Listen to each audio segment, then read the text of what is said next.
அரசியல்ல ஜெயிக்கணும்னா பலமான முதல் சக்தியா முதன்மை சக்தியா இருக்கணும். அதுக்கு நல்ல கொள்கைகள் தேவை.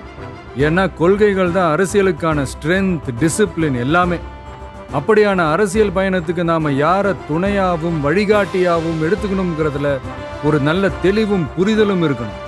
அந்த தெளிவோட புரிதலோட நாம தேர்ந்தெடுத்த நமது கொள்கை தலைவர்கள் தான் பகுத்தறிவு பகலவன் தந்தை பெரியார், பச்சை தமிழன் பெருந்தலைவர் காமராஜர், அண்ணல் அம்பேத்கர், ராணி வேலு நாச்சியார், மக்கள் சேவகர் அஞ்சலை அம்மாள். இவங்க 5 பேரும் எப்படி நம்ம கொள்கை தலைவர்களாக ஆனாங்க, எந்த அடிப்படையில் ஆனாங்க? ஃபர்ஸ்ட், தந்தை பெரியார். பெரியார்னாலே கடவுள் மறுப்பு கொள்கை மட்டும்தான் ஒரு சிலர் இங்க அப்படி ஒரு பிம்பத்தை கட்டமைச்சிட்டாங்க. நாங்க யாரோட கடவுள் நம்பிக்கையும் எப்பவும் உதாசனப்படுத்தவே மாட்டோம். அதே சமயத்துல எங்களுக்கும் கடவுள் நம்பிக்கை உண்டுங்கிறதையும் தெளிவா இப்பவே அறிவிக்கிறோம்.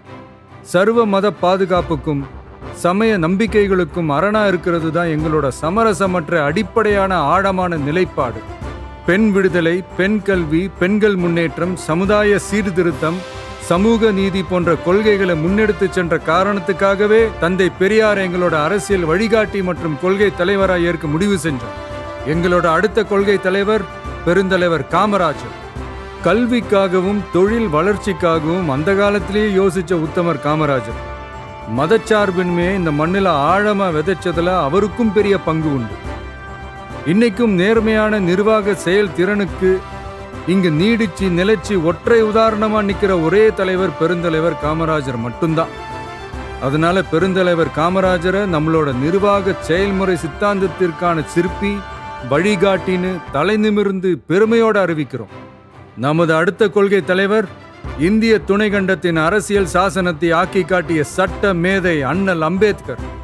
சமூக நீதி, சமநீதி, சமவாய்ப்பு, வகுப்புவாரி பிரதிநிதித்துவம், இது எல்லாத்தையும் தன்னோட மூளையிலையும் செயல்லையும் சுமந்து நின்ன அவரை எங்களோட கொள்கை மற்றும் வழிகாட்டி தலைவராக ஏற்பதை இன்முகத்தோடும் இருமாப்போடும் அறிவிக்கிறோம்.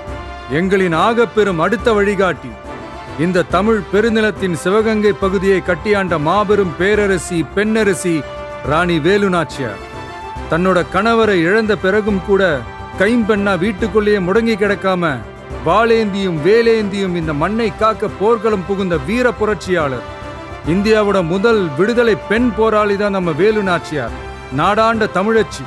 எதிரி எவ்வளவு வலிமையா இருந்தாலும் சரியான நேரம் பார்த்து இறங்கி அடிச்சா யாரா இருந்தாலும் ஜெயிக்கலாங்கிறத அர்த்தத்தோட சொன்னதுதான் அவங்க வாழ்க்கை. எல்லா சமூகங்களோடவும் இணக்கமா இருந்தது மட்டுமில்லாம அந்த காலத்திலேயே இஸ்லாமிய சகோதரர்களோடவும் நல்லிணக்கத்தோட இருந்தவங்க தான் நம்ம வேலு நாச்சியார். முன்னேற துடிக்கிற சமூகத்துல பிறந்து இந்த மண்ணில் இருக்கிற ஒட்டுமொத்த சமுதாய முன்னேற்றத்திற்கும் சித்தமா இருந்து உழைச்ச உன்னதமான போராளியான கடலூர் மாவட்டத்தைச் சேர்ந்த அஞ்சலை அம்மாளை தான் நம்முடைய இன்னொரு வழிகாட்டியா நாம தேர்ந்தெடுத்திருக்கிறோம். நிறை மாத கர்ப்பிணியா இருந்தப்பவே கொஞ்சம் கூட யோசிக்காமலும் பயமில்லாமலும் போராட்டத்துல கலந்துகிட்டு கைதானவங்க, பரோல்ல வெளிவந்து குழந்தை பெத்துக்கிட்டு அதுக்கு அப்புறமும் கை குழந்தையோட கெத்தா சிரிச்சுக்கிட்டே மீண்டும் சிறைக்கு போன ஒரு சூப்பர் லேடி தான், லேடி சூப்பர் ஸ்டார் தான் நம்ம அஞ்சலை அம்மாள். சட்டமன்ற உறுப்பினராகவும் இருந்தவங்க. மகாத்மா காந்தி, மகாகவி பாரதி, பெரியார்னு எல்லா பெரியவங்களாலையும் பாராட்டப்பட்ட நம்ம தமிழகத்தோட களங்கமற்ற குலவிளக்கு தான் அஞ்சலை அம்மாள். இதுவரைக்கும் பெண்களை கொள்கை தலைவர்களா வழிகாட்டியா எந்த அரசியல் இயக்கமும் அறிவிச்சதில்லை. முதல் முறையா அதுல முத்திரை பதிக்கிறது நம்மளோட தமிழக வெற்றி கழகம் தான்றத பெருமையோடவும் கர்வத்தோடவும் சொல்றோம்.